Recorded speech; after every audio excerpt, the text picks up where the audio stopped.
We made it out to Beacon.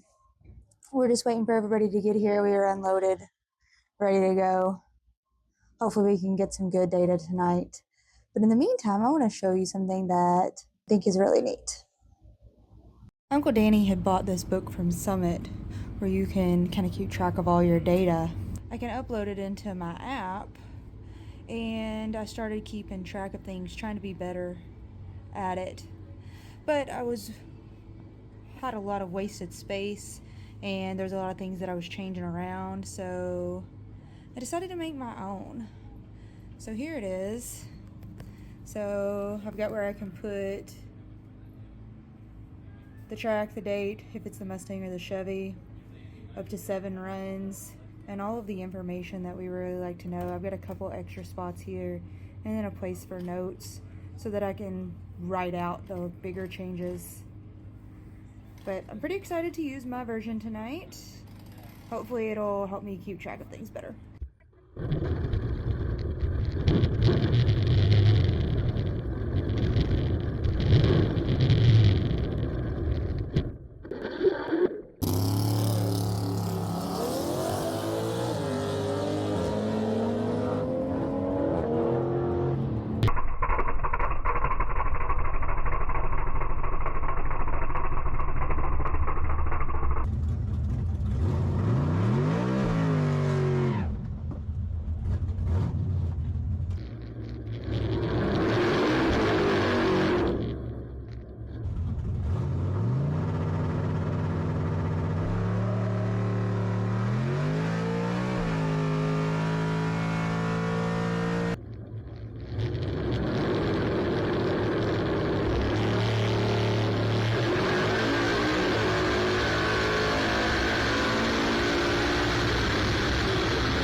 That was a very slow pass.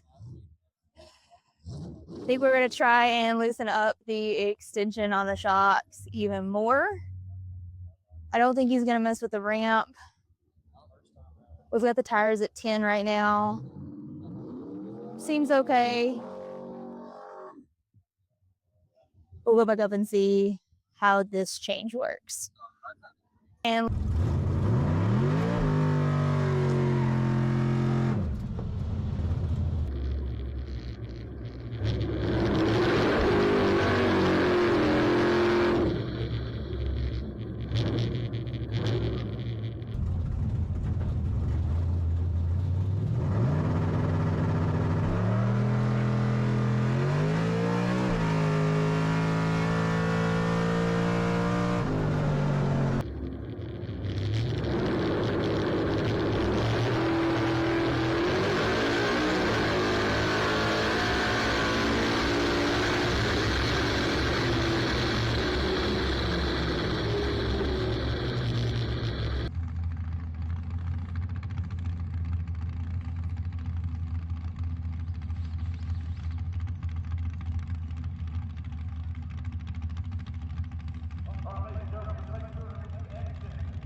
between first and second pass, we lower the tire pressure down. What else did you do? Shocks. Loosen the shocks a lot. Ran the same time. What'd it do? Went faster, was able to drive it. But like, as you can tell in the video, it's like, what? No power in until 2 seconds. Yeah. Picked up quite a bit out the back. So now we're going to loosen the shocks all the way up in the front. And what else? Put some power in it up front. Because the timing was even all the way across. Okay. Subaru it. Okay.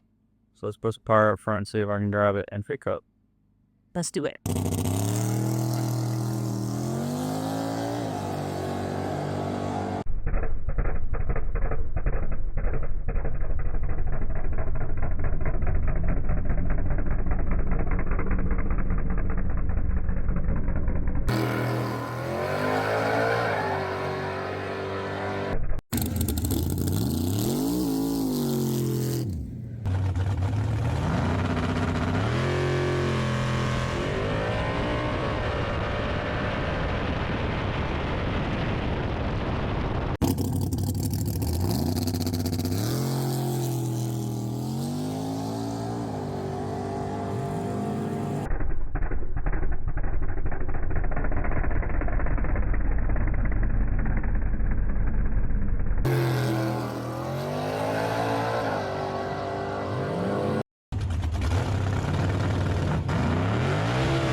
the starter fell off. Yeah, it's not hurt. It's just, fortunately, the bolts are still there. They just backed out.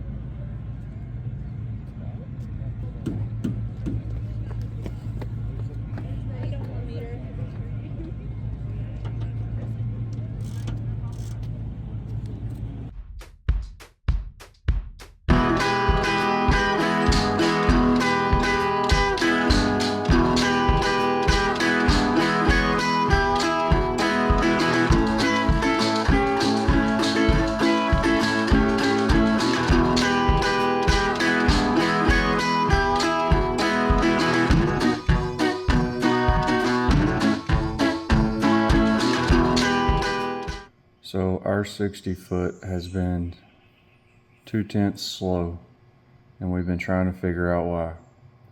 So here's a good comparison. This purple line is my transmission cooler line pressure.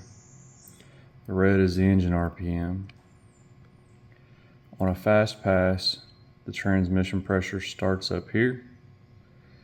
So it's 20 psi off, and then goes up to 184, whereas this slow run just stays going down and the converter never goes up to flash.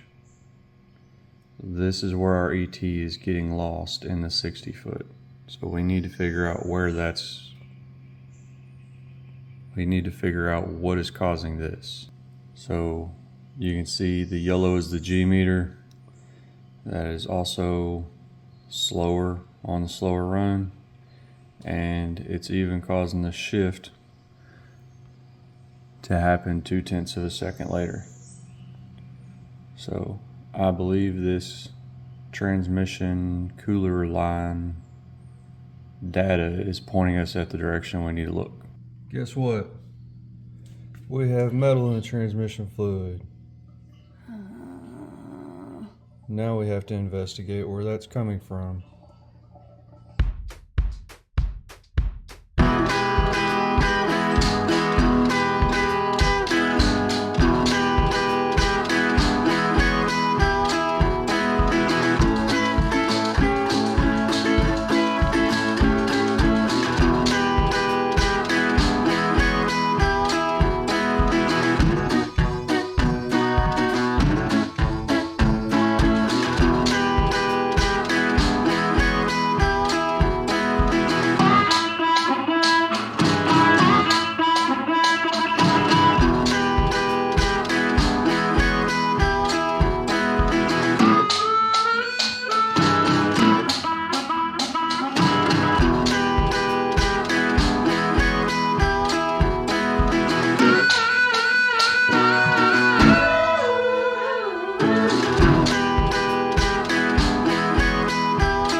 Get all the bolts, pins out of this thing.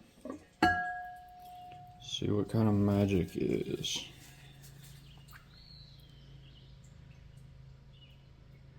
I have no idea what I'm looking at. Just looking to see if anything is laid over or has witness marks of weird contact or grooving. Tell me what I don't know what you're pointing at.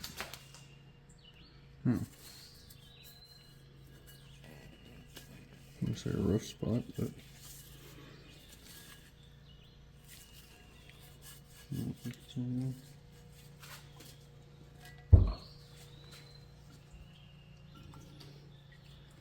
this is the guy that we would be changing if we wanted to tighten or loosen the steel up. Looks okay to me.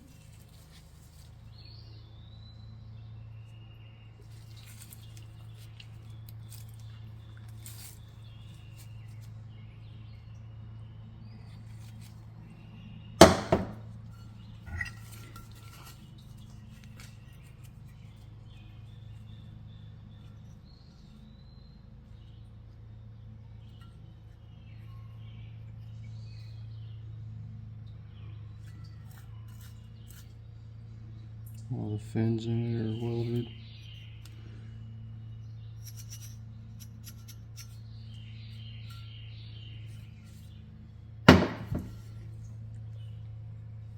That all looks normal, so I don't think it's a converter problem. I think it's in the transmission, which means when we pick up the truck's transmission, we'll just take this and drop it off.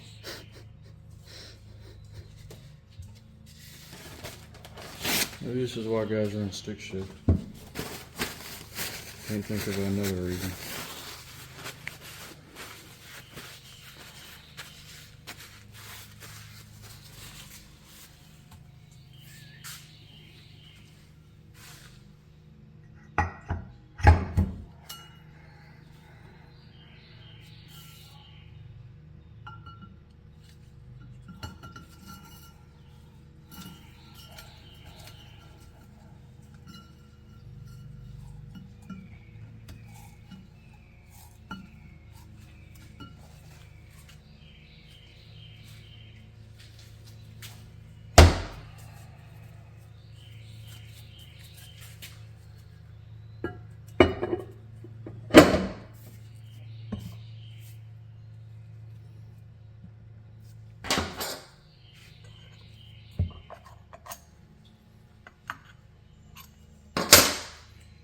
Good enough.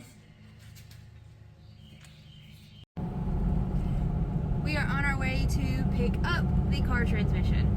So got it dropped off earlier in the week, went through it all.